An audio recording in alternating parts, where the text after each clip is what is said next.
Do not want to make a mistake in this qualification race for this rolling start, and here we come. Merc on Merc as we head down for a rather murky start in terms of the weather too.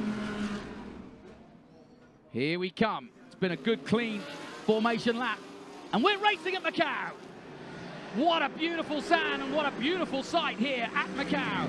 Manuel dives into third place and a tap to the wall for sure from one of the Mercedes, and I think, if I'm not mistaken, that wasn't Eduardo Mortara. Look at the Maro Engel now. Look at that. I said there'd be 3 wide, and they are. And here comes the number 18 BMW in third place. It was a super start by Augusto Farfus. Absolutely rocketed off the line. Looked to find a space. He found a space as well. Up into 4th place. And really challenging for 3rd. He's got 3rd already. And Maro Engel takes the lead as they go through Lisboa for the first time. Is anybody going to get caught out by the famous corner that is? Ooh, Rosenquist just misses the Lisboa corner there, but they're all safely through. Super stuff by the Brazilian in the 18th BMW Art car. Maro Engel leads up into sector 2. Now this very, very tight. They're so wide, these cars, and the walls and the barriers get oh so close. They never look quite as close as when you've got GT cars racing, and in a single line they all go through. So a few little skirmishes, but pretty much everyone seems to have got away with this. Eduardo Mortara there in 2nd place, Augusto Farfus in 3rd, and Maro Engel from the inside of the 2nd row of the grid getting the best of the starts. And it was Daniel Juncadella who definitely came together with the wall in the number 50 Mercedes. If we go back and have a look at the replay, if they do show us that, as we go on board now, he definitely touched the outside wall of Reservoir Bend. Doesn't look as though there's major damage to the car, but we'll keep you informed as to whether... Oh, no! Oh, mayhem! And there's millions and millions and millions of dollars of damage here at the mighty Macau. And that is one of the worst GT accidents I've ever seen here. And in the place, the city that is a gamble, the lottery has absolutely come to an end. Right at the front of here is the 911, and you can see his frustration. Cars everywhere. Lucas de Grassi not even on the ground. Not on the tarmac. And not able to get out. Did anybody make it through? No hesitation in bringing out the red flag. Yes, they did, look. Course completely blocked. My goodness. My goodness. What were you saying as we walked across the bridge? Everything had been relatively clean so far today. Mm-hmm. I rest my valise. Goodness me. 4 cars come through. Wow. Into pit lane. Now, we don't know... well, let's have a look at what happened, first of all. We haven't seen what happened. Augusto Farfus in 3rd place goes through, and it's a police that they come together, and it's Juncadella who may well have been the cause, because Juncadella now backwards, and I think he had a damaged car anyway, but Juncadella is the car that's turned round. The Porsche of, is it? I'm trying to see who it was. I think it was Laurent Vantour. It is Laurent Vantour's car, There he is at the front. Yeah, Laurent Vantour came through, and all the drivers are out and having a word. But obviously, nobody happy. Lucas de Grassi in the middle of your picture there. 4 cars have got through. Only 4 cars. Well, yes, but I'm looking back at the 99 still of the Tom Blomqvist. He's involved. So is the number 5. It just depends. The shot is not as clear, but I can tell you a concertina effect, given that you're coming down Moorish Hill into this right-hander, could mean that literally the whole field has been affected in some way or another. And I can also assure you that we've got a long wait for the resumption of this one, folks. But if you've just tuned in and you've never seen the Macau Grand Prix, this is not bad driving. These are the very best drivers in the world. I can see that Felix Rosenquist is out of the car and okay. My first thought is that everybody's okay. Laurent Vantour taking a tour around his car. There's one of the Audi drivers, and yeah, this is a real mess. But what I was going to say, and here comes the cranes, so it won't take them too long to start to extricate them, but it just depends how further back how far down back the this field goes. Yeah, I don't think we're going to be able to get a camera angle that will show us the tail of the field, so therefore we can start picking out and working out how many cars are okay. So certainly we've got Nico Muller's car there, hard up to the barrier on the left-hand side of your screen. Nico Muller's Audi pressed up. It's a scene I've seen in Formula 3 many times, but never in GTs, not to this extent. No, we did say this the very, very tight section of the circuit, and GT cars get wider and wider, don't they, with every incarnation of a GT car. So the road completely blocked. So I almost can't bear to watch this. I know, it's painful, isn't it? I'm sure the teams and the manufacturers can't bear to. And there's the first Audi out of the way. That's the Honda. That's the Excuse me, that's the NSX Honda. Yeah. Now Marciello is in the pits. And you know what? The other thing that's happening at the moment is it's getting darker and darker, as if rain clouds are looming in. They reckoned on the weather forecast, if we got a shower, a proper shower, it will be about 1 o'clock this afternoon. It's 25 to 1, everybody.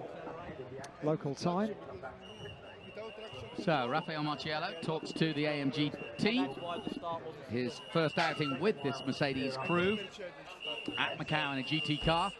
And so far he's equipped himself pretty well. But now the tactics are going to go on, because amazingly, besides Juncadella, here's another look. So Farfus goes through and through a third. There's Juncadella, basically, I think, the cause of the accident, unless Laurent Vantor was trying to go through on the inside. Yeah, which is a no-no. And it's only a guess. There's no room. It's only a guess. Look at this. As to what happened leading up to that.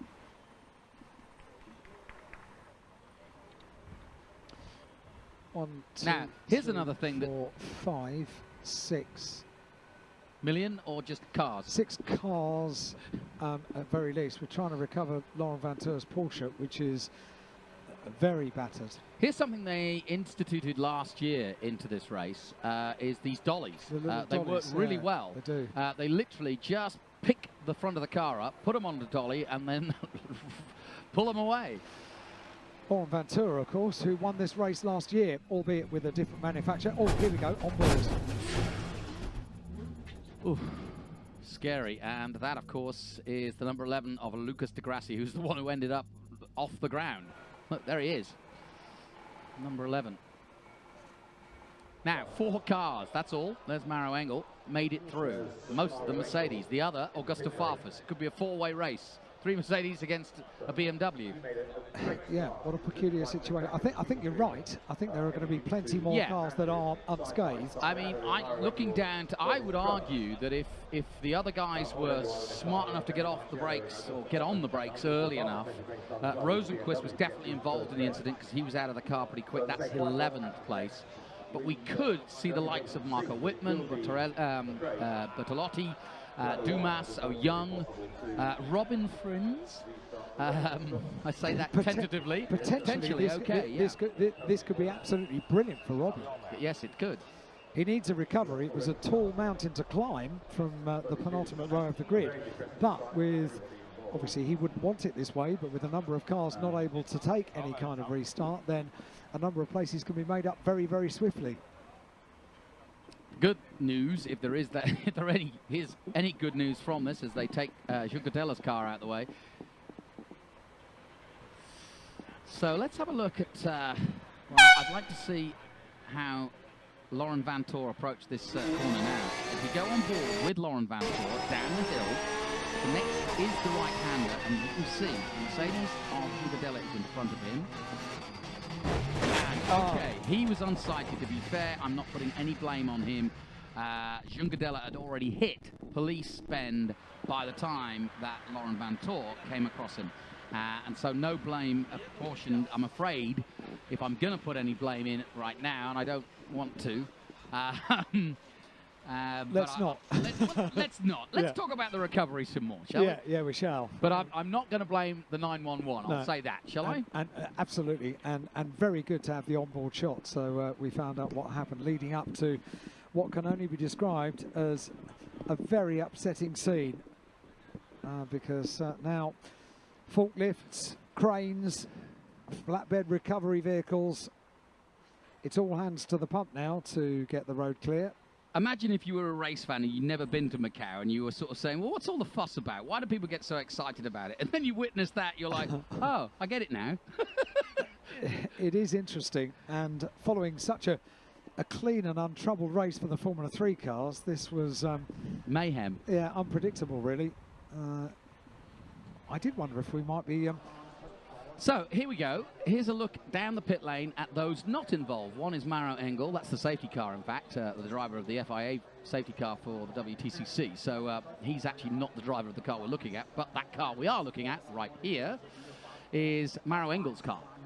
And he's okay, and you can see not a drop of problems for him. And got a very good start. And interestingly, people putting hoods on and umbrellas up. We have rain, folks. It's really dark, really, really dark. And the wind's just got up, so I've got a feeling it is raining. What could possibly go wrong? Yes. As you can see, the number 48 car is fire and clean as a whistle. Eduardo Mortara is okay. And Augusto Farfus is A-OK. This is the next car you will see.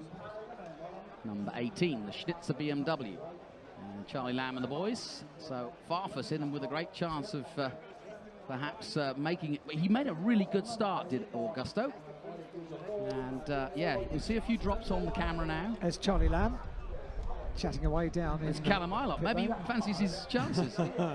He's asking him what the fuss is all about. And there is one Group M car. Do you think he's coming through to gloat? Yeah, probably, so, yes. We didn't have a red flag. Yeah, it's your problem. We saw Raphael already out of the car, but that's his car. So we literally have 4 unscathed cars in the pit lane. I've never seen anything like this in all my years. We're looking at Chaz Mostert's car being dragged back. The 4th of the BMWs, and I've just seen spots of rain on the camera lens as well. Let's have a look at some of the sort of highlights of that crash. And you can see Juncadella gets turned around, Vantoor's in it, several Audis, Lucas de Grassi's put into the sky because of it.